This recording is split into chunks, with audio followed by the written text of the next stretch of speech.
Mira, alrededor de 270 migrantes de diferentes nacionalidades fueron rescatados en Sonora en tan solo una semana, pero le hemos dado infinidad de notas a lo largo de este año, sobre todo en este tipo de hechos. Esto ha sido a través de denuncias anónimas, este rescate o estos rescates y la implementación de operativos en carreteras. Ya le decíamos pues que se han encontrado migrantes de diferentes nacionalidades en camiones con destino pues hacia la frontera. Y bueno, se precisó que 6 días después, el 27 de julio, un grupo de 146 personas indocumentadas de Arabia Saudita, Senegal, Mauritania, fueron rescatadas en Sonoita por personal de las fuerzas federales. Esto en una bodega en la que estaban en condiciones infrahumanas. Hemos visto todo tipo de casos. Bueno, ¿qué es la migración? ¿Por qué ocurre? ¿Qué está sucediendo en Sonora? ¿Por qué estamos viendo pues esta migración de otros países que a lo mejor pues no nos había tocado? Ya reportábamos la semana pasada también este tema, que a la central de autobuses de aquí de Hermosillo están llegando ya de diferentes países, este fenómeno pues que no se veía tan común. Yo le decía que me tocaba en un vuelo también muy lleno por personas de otros países y que parecía un fenómeno que va a la alza. Para hablar de este tema, saludo con gusto al profesor del Departamento de Derecho en el Tecnológico de Monterrey y miembro del Consejo Ciudadano del Instituto Nacional de Migración, a Javier Contreras Arriaga. Maestro, buenos días. Hola, muy buenos días. Qué gusto poder estar aquí en este programa y poder compartir con la audiencia pues, la opinión en este lunes. Muchísimas gracias. Profesor, pues hablemos de ¿qué es la migración? Y de este fenómeno que hemos visto, pues que parece que va en incremento y sobre todo este tipo de rescates que se han hecho, porque pues a todas luces pareciera pues tráfico de personas, porque hemos visto rescates y numerosos estos rescates que se han hecho. Yo decía, en tan solo una semana se rescataron a 270 migrantes de diferentes nacionalidades aquí en Sonora. Coméntenos, por favor. Creo que es muy importante hacer estas respuestas de qué es migrar y sobre todo diferenciarlo de otras formas. O sea, que la migración no siempre es igual. Así es. Migrar simplemente es poder desplazarnos de un lugar a otro. Y la Organización Internacional para las Migraciones siempre le añade a ese concepto buscando mejores oportunidades de vida. No siempre se logran, pero siempre hay una expectativa de vivir mejor. Por eso migra la gente, por eso ha migrado históricamente. Nuestros padres, nosotros mismos, migramos por eso, ¿no? Estamos buscando oportunidades. Luego existe la migración forzada. Así es. Cuando no tenemos tanto la opción, no es un deseo que nosotros queremos nada más, sino es una necesidad, porque las condiciones en las que vivimos en nuestra comunidad de origen nos hacen que nos sea obligan. muy difícil. Exactamente, nos están obligando a salir. Y además tenemos la migración irregular, que es una forma de migrar, que está muy estigmatizada, que es cuando tú tienes que migrar, pero el país al que llegas o el país por el que transitas no te da las condiciones legales para que te autorice esa movilidad. Como lo que vemos acá en Sonora, maestro, generalmente personas que van hacia Estados Unidos, pues. Exactamente, y como también lo han hecho nuestros familiares por mucho tiempo en Estados Unidos, ¿no? Y es muy importante mencionarlo, la migración irregular no es lo mismo que tráfico ilícito de migrantes, ¿no? O sea, es que una persona decida tratar de llegar a un lugar sin las condiciones, pues es una situación que, por ejemplo, en México, pues produce una falta administrativa, no tener el papel migratorio o la estancia migratoria regular, pero no es un delito.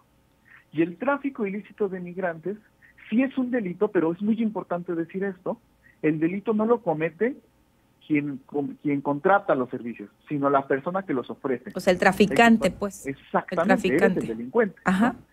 Y es un delito muy interesante, permíteme solo hacer esta aclaración, porque creo que mucha gente no lo entiende, porque la persona que contrata los servicios, así como que de una manera muy académica, si lo viéramos, pues realmente él no es víctima, porque pues él está pagando por el servicio, ¿no? O sea, está consciente pues de ese pago que está haciendo por ese servicio, en teoría. Exacto, claro. Lo que sucede en México es que las redes de traficantes no son lo que eran hace 20 años, no son lo que eran hace 30 años, ¿no? Que eran incluso a veces hasta familias o personas que hacían este servicio de cruzarte, ¿no? Y solo a eso se dedicaban. No, ahora el problema es que las redes de traficantes están completamente mezcladas con otras, dentro y asociadas a organizaciones que se dedican a actividades delictivas de otra naturaleza, ¿no? Sí. Y los servicios de tráfico ilícito de migrantes se están ya, de alguna manera, han evolucionado, se han convertido en esquemas donde hay mucha violación a los derechos humanos de las personas que tienen que contratar sus servicios porque de otra manera no iban a poder pasar. Sí. Y esto tiene un tema muy histórico, ¿no? ¿Por qué ahora la gente que encontramos en estas noticias, la gente que vemos, ¿no?, que hacen estos rescates, como le llaman migración, están en estas camionetas en situaciones completamente infrahumanas? ¿Y por qué una persona terminó en esa situación? Lo que pasa es que las redes de tráfico ilícito de migrantes van ganando poder, y esto es muy importante decirlo, a medida que las políticas migratorias se hacen cada vez más restrictivas, pero la demanda o la necesidad de migrar no baja. O sea, es oferta-demanda, es la necesidad. Exacto. Y se va ajustando a lo que va ocurriendo, al contexto, pues, exacto, migratorio. Ahorita vivimos los efectos de una política migratoria que se ha enrudecido muchísimo. Eso nos pasó en la pandemia de COVID, por ejemplo. Ahí hubo un gran salto en las barreras migratorias, ¿no?, que se establecieron tanto en Estados Unidos como en México. Sí. Y estaban un poco camuflajeadas por el tema de salud pública, pero la verdad es que eso generó de manera simultánea y directamente proporcional que las redes de tráfico ilícito se profesionalizaran a un nivel y se hicieran mucho más inhumanas, pero de una manera muy acelerada, además de que el costo de contratación de esos servicios se ha triplicado o cuatriplicado. Sí. Veíamos nosotros cuando fue el tema de la pandemia, y ahorita que lo hice, y con toda esta también de la guerra de Rusia con Ucrania, pues que veíamos también muchos ucranianos en la frontera. Nogales no fue la excepción, o algunas regiones ahí de la frontera de Sonora, pero veíamos más en estados vecinos. Sin embargo, bueno, este fue como un fenómeno. Y veíamos desde llegadas en aviones, pero también, bueno, generalmente a través de vuelos, ¿no?, que eran o acá a Hermosillo o directamente a otras regiones del país. Pero ahorita vemos personas como cada vez más de otros países. Yo le decía, indocumentados de Arabia Saudita, de Senegal, de Haití, e incluso, pues bueno, ya no tan común como veíamos de Centroamérica, de Sudamérica, que era lo más común, a través del tren, a través de esta ruta conocida como la ruta del Pacífico, que era más segura que otras rutas del país para llegar como objetivo, pues, a cruzar hacia Estados Unidos, pero están siendo víctimas de otros delitos. No sé si es a través de engaño o ya a la hora de los hechos que llegan, y bueno, los tienen pues prácticamente los dejan encerrados o son víctimas de otros delitos. Hemos visto gente que llega en autobús también, que 2 camiones, la semana pasada decíamos 119 personas en la carretera federal Guaymas, allá en Palme. En fin, ¿podría explicarnos un poquito este contexto de esto que estamos viendo cada vez, como decíamos, pues más latente? Es esto, obviamente, de las medidas que se han endurecido, pero cada vez son más de otros países, pues, que no era tan común. Así es, la necesidad de migrar, lamentablemente, no ha disminuido. Sí, ¿y por qué Sonora? ¿Por qué a través de Sonora? Y otra vez lo que tú decías, de oferta y demanda, ¿no? Esta ruta que tú ves en Sonora, sí, incluso la puedes extender más allá de México, y vas a encontrar en las selvas del Deán, allá por Panamá, personas de China, personas de Arabia Saudita, personas de Afganistán, iniciando su ruta desde allá. ¿Y a qué se debe esto? Porque la política migratoria de los Estados Unidos se ha ido transformando a nivel global y cerrando accesos que eran mucho más seguros para poder migrar a este país. Pero además, por ejemplo, para llegar a propio México, también hay restricciones que hemos impuesto. Entonces tienes que entrar precisamente por estos canales que te provee el propio traficante, claro, que ya está organizado en redes internacionales. Y esto es lo que a mí me preocupa mucho. Ya no es un coyote que te cruzaba. Ya no es llega o aprieto, llegas ahí y no, ya es algo, es un negociazo, ¿no? Están interconectados a nivel transnacional, claro, ¿no? Redes de traficantes que entonces les dicen a la persona: tú vas a llegar en un barco, ¿no?, a Colombia, vas a irte hacia Panamá, vas a entonces a estar pasando de red a red, de organización local a organización local, sí, y esto genera algo muy difícil de perseguir, ¿no? O sea, es un delito internacional. De hecho, solo se consuma cuando hay un traslado internacional de la persona. Entonces, el nivel de cooperación que se requiere para castigar y perseguir a estos delincuentes, pues es muy alto. Y por eso, yo siempre aprovecho este tipo de espacios cuando hablamos de tráfico ilícito de migrantes, Sí. pues hay que acudir a la fórmula. Si a mayor demanda, que diga mayor oferta, ¿no? Hay más demanda, pues entonces hay que quitarle el mercado a los traficantes y entonces hay que buscar alternativas para que migrar sea seguro y no se necesite hacer a través de estos canales, ¿no?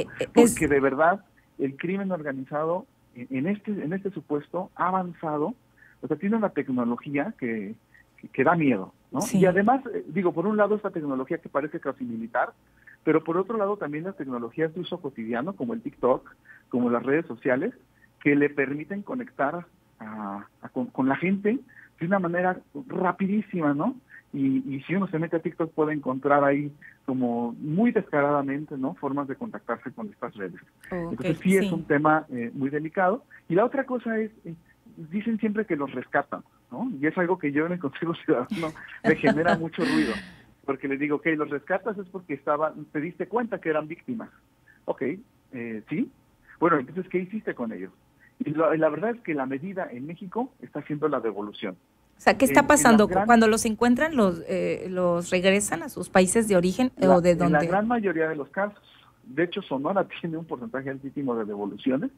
Y esto es algo que otra vez no ayuda. Si estamos entendiendo que estas personas por necesidad tuvieron que salir de sus países, de servicios, ¿no? Y no solo salir del país, sino es tan peligroso migrar de manera irregular que prefirieron optar por recomendación de personas y de las voces que les acompañan, ¿no? A contratar los servicios de una persona de estas condiciones.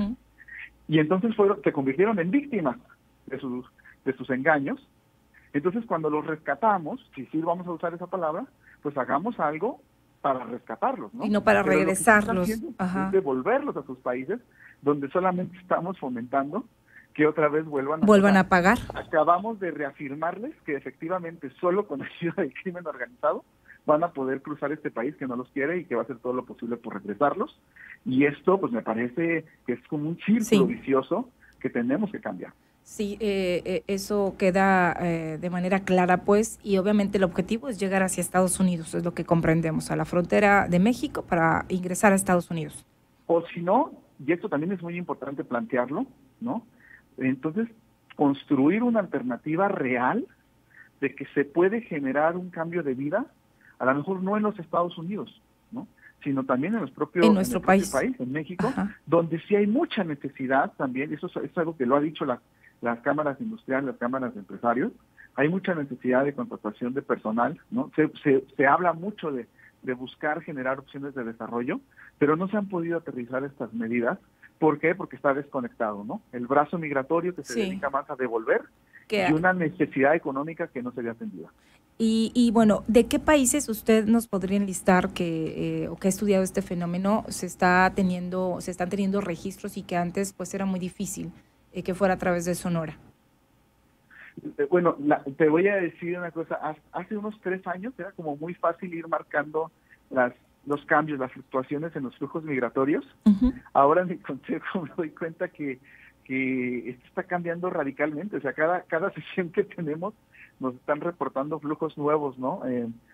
Apenas hace un par de años hablábamos de los haitianos, ¿no? Como un grupo que estaba llegando, hubo este momento con los cubanos.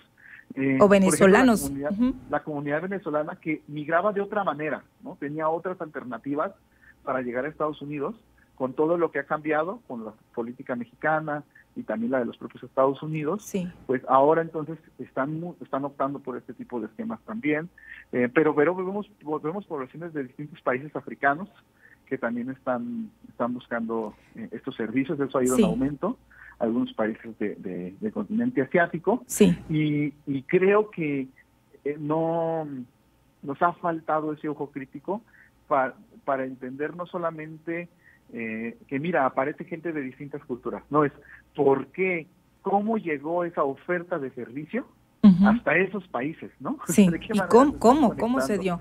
Y hablábamos ya para cerrar, maestro, de la trata de personas hace un momento, y entonces ahorita ligo este tema con lo que estamos platicando con el tema de migración o migración forzada, y cuando traen un objetivo que es, pues, ya decíamos, llegar hacia un destino final, y son víctimas, estas personas están en riesgo de ser víctimas de qué delitos, porque veíamos, pues sí hay engaños, pero también hay explotación, secuestros, porque hemos visto personas que han sido secuestradas o dejadas ahí a la buena de Dios en condiciones infrahumanas. O sea, hay muchos riesgos en el Estado, lo hemos visto, se ha detectado y lo hemos dado a conocer. Sí, muchísimos. Les llamamos los delitos conexos, ¿no? Al tráfico ilícito de migrantes. Evidentemente la trata de personas es uno. No, hay que diferenciar, ¿no? O sea, no toda persona objeto de tráfico ilícito es víctima de trata, ¿verdad? Obviamente, o sea, ajá. No, pero sí es cierto que cada vez más, por contratar los servicios, esa contratación de servicio termina siendo un enganche que lo termina metiendo en un esquema de trata. Okay. Y sí, efectivamente, hay se presta para esquemas de explotación. No solamente, y esto es muy importante, a veces ni siquiera al llegar al país de destino, o sea, ni llegando a los Estados Unidos, te libras o ya estás en un espacio seguro, porque entonces resulta que cuando llegas a Estados Unidos, para poder pagar o para poder instalarte, te hacen ofrecimientos de espacios donde terminarás realizando trabajos forzosos o terminarás en un esquema de trata. Eso es lo peligroso de estas redes, que antes, durante y después del trayecto, las personas pueden ser víctimas de una variedad de delitos. En el caso de mujeres, ¿no? Atendiendo este tema de la perspectiva de género, sí se han notado dos cosas muy delicadas. Una, que son muy propensas a sufrir abuso sexual por parte de sus traficantes, pero también la otra es que involucran a mujeres en los esquemas de tráfico. O sea, ya no, a veces pensamos en el traficante solo como el hombre, pero hay muchas mujeres que ya se dedican al esquema de tráfico, y lo malo es que las utilizan en las posiciones que las exponen más, ¿no? O sea, la cabeza, o el que se queda con la mayor parte del ingreso, o el artífice, ¿no? Es el hombre, es el varón. Oculto, pero la que está en estos puestos de cuidado, en las casas, de recepción, en manejando, ¿sí me explico? O sea, son mujeres que son las que entonces son más propensas a poder ser encontradas por la autoridad. Entonces, es un fenómeno bien complejo. Bien complejo, bien complejo es lo que estamos observando. Y una cosa más que me parece sumamente interesante es que este es un delincuente que no es como el que roba autos, que todos decimos, pues ese es un ladrón, ese es una mala persona, ¿no? Tenemos un estigma social contra ellos. Pero contra el traficante hay un halo como de heroísmo, ¿no? Y entonces es muy difícil que la gente pues delate. Denuncie. Sí, claro, porque está haciendo una especie de bien contra un sistema que no nos deja... Que no deja ingresar de manera legal a otro país. Exacto. Eso lo hace también muy complicado, y por eso creo que tenemos que tener un cambio social y estructural muy, muy, muy grande para poder atacar de una manera consistente este problema. Así es. Maestro, pues muchísimas gracias. Interesantísimo el tema de hoy, ligado también a propósito ahorita que tocábamos la otra entrevista en relación pues al Día Mundial contra la Trata de Personas, que de alguna manera van como ligados, no en la generalidad, pero sí en particularidades. Pero agradezco mucho nos haya tomado esta entrevista y nos haya explicado este fenómeno pues que aparece creciendo aquí en el estado de Sonora. Muchísimas gracias, maestro. Es un placer y estaré con mucho gusto atento a cualquier otro momento en el que podamos platicar. Muchísimas gracias, con gusto. Estamos al pendiente y en contacto. Gracias. A Javier Contreras Arriaga, es profesor del Departamento de Derecho del TEC de Monterrey y miembro del Consejo Ciudadano del Instituto Nacional de Migración. Interesantes los temas de hoy, así que atentos también a estas problemáticas que no son exclusivas de Sonora, pero que sí representan un riesgo importante para la población y la población migrante que llega acá.